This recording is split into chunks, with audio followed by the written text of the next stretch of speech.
Muito bem, a paz do Senhor.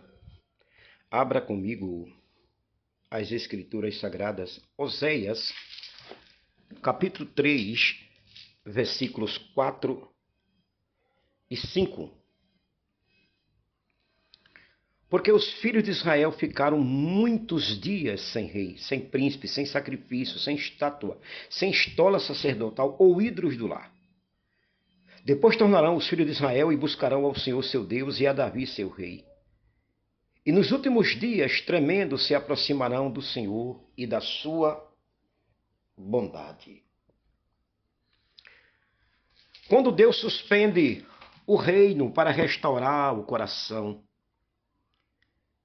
Esse capítulo 3 de Oséias é uma das revelações mais profundas do amor corretivo de Deus. O profeta recebe a ordem de amar novamente Gomer, sua esposa infiel, simbolizando o amor perseverante de Deus por Israel. Os versículos 4 e 5 apresentam um período de suspensão espiritual. Israel ficaria sem rei, sem culto, sem direção, sem identidade nacional e sem manifestação visível da presença divina. Parece que isso está acontecendo hoje.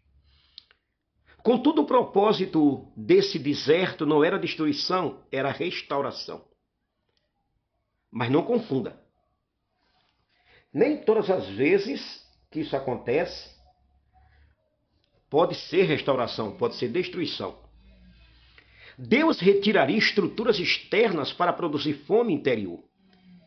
A igreja moderna vive algo semelhante a templos, eventos e movimentos, mas muitas vezes falta temor, arrependimento e busca genuína.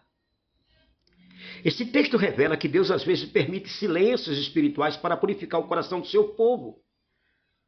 Os antigos enxergavam aqui uma pedagogia divina. Deus esvazia a alma dos falsos apoios para que ela aprenda novamente a desejar o eterno. O afastamento disciplinador de Deus é uma forma severa, ouça isso, de misericórdia. Observe que o versículo 4, o texto mostra dois movimentos. O esvaziamento, Israel ficaria sem rei, perda de governo, sem príncipe, perda de liderança, sem sacrifício, perda do culto, sem estola sacerdotal espiritual, perda da direção, sem ídolos, perda até das falsas seguranças. Deus ia desmontar tudo. Agora veja que o versículo 5 fala de um retorno. Buscariam ao Senhor, buscariam a Davi seu rei, profecia messiânica, voltariam com temor, reconheceriam a bondade divina. O quebrantamento precederia o quê? O avivamento. Então permita-me te proporcionar aqui algumas lições. Vamos navegar, vamos entender. Você está aí me ouvindo, certo? Primeiro, Deus às vezes remove estrutura para curar a idolatria da estrutura. Israel havia transformado símbolos em substitutos de Deus. O povo confiava na monarquia, nos sacerdotes, nos rituais, nos sistemas religiosos. Então Deus remove tudo. Uma das lições mais raras é esta: momentos em que Deus desmonta ministérios, agendas e estruturas, porque o povo começou a amar mais o sistema do que sua presença, e o líder não corrige isso. A igreja moderna corre esse risco, confiar mais na organização do que na unção, confiar mais na plataforma do que no altar, confiar mais no carisma do líder do que em Cristo. Os antigos ensinavam que o excesso de apoio visível pode atrofiar a dependência invisível. A segunda lição que temos aqui é que o silêncio de Deus pode ser instrumento de purificação. Observe o que é que Deus diz: ficarão muitos dias. Esse muitos dias fala de demora pedagógica. Deus não age imediatamente porque existem curas que só amadurecem no tempo do silêncio. Há restaurações que só nascem depois que o coração perde o prazer pelos antigos pecados. Israel precisaria sentir o vazio do pecado, o peso da desistência, a esterilidade da idolatria. Deus permite a ausência sensível para despertar a fome espiritual. Muitos líderes querem respostas rápidas, mas Deus trabalha lentamente quando deseja profundidade. Deus trabalha vagarosamente quando Ele deseja intimidade, quando Ele deseja volta, quando Ele deseja arrependimento, quando Ele deseja rendição, quando Ele deseja retorno.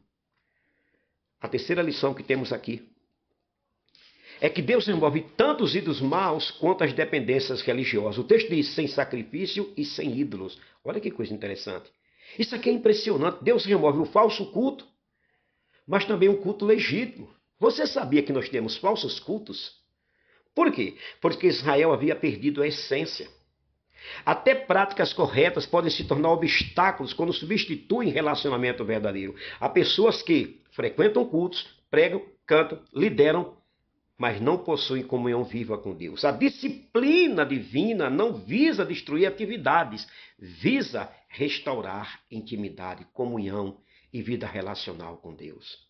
A quarta lição que temos aqui é que o verdadeiro avivamento começa no retorno do temor. O texto fala, temendo se aproximarão.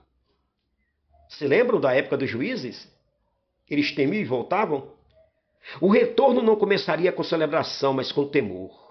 A igreja moderna deseja fogo sem arrependimento, milagres sem santidade, autoridade sem quebrantamento, mas Oséias diz, o povo volta tremendo. O temor é o ventre oculto do avivamento verdadeiro.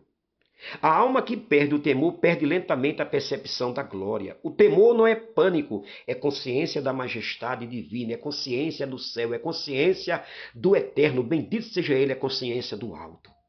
E quinto e último, buscarão a Davi seu rei. O centro da restauração é messiânico. Davi aqui aponta profeticamente para o Messias. Israel não seria restaurado apenas politicamente, mas espiritualmente em Cristo.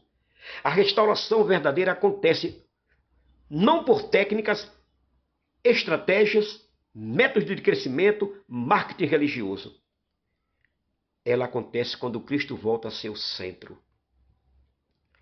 Estamos na época de Laodiceia. Ele está fora, batendo, querendo entrar, querendo ser o centro. Deus não restaura pessoas apenas para devolvê-las ao sistema. Ele as restaura para devolvê-las ao rei. A maior tragédia da igreja moderna, da liderança moderna, da igreja vigente do século XXI é quando há movimento sem Cristo, crescimento sem arrependimento, influência sem cruz. Mas ainda vou te falar mais um tópico, sexto. A bondade de Deus é o que produz o retorno final. O texto termina assim, se aproximarão do Senhor e da sua bondade. Isso aqui é extraordinário. Eles voltam tremendo, mas atraídos pela bondade. A disciplina não anulou o amor. O juízo de Deus nunca foi seu prazer sempre foi restaurar. Deus corrige para recuperar aquilo que ama. O povo descobriria que Deus não os destruiu, Deus os conduziu ao arrependimento. Eu quero terminar te dizendo, para líderes e para a igreja. Para líderes, nem todo silêncio ministerial é abandono, às vezes é tratamento. Nem toda perda é derrota, algumas são podas divinas. Nem Deus pode remover plataformas para restaurar identidades. E para a igreja, o ativismo religioso não substitui intimidade. Avivamento sem temor produz superficialidade. Cristo precisa voltar ao centro da adoração. Eu quero concluir te dizendo o seguinte, que Oséias 3, 4, 5 revela que disciplina esvazia, silencia, desmonta estruturas que faz tudo isso para restaurar o coração do seu povo. Vou repetir, Oséias 3, versículo 4, 5 revela um Deus que disciplina, esvazia, silencia, desmonta estruturas, mas faz tudo isso para restaurar o coração do seu povo. O deserto não era o fim de Israel, era o caminho de volta.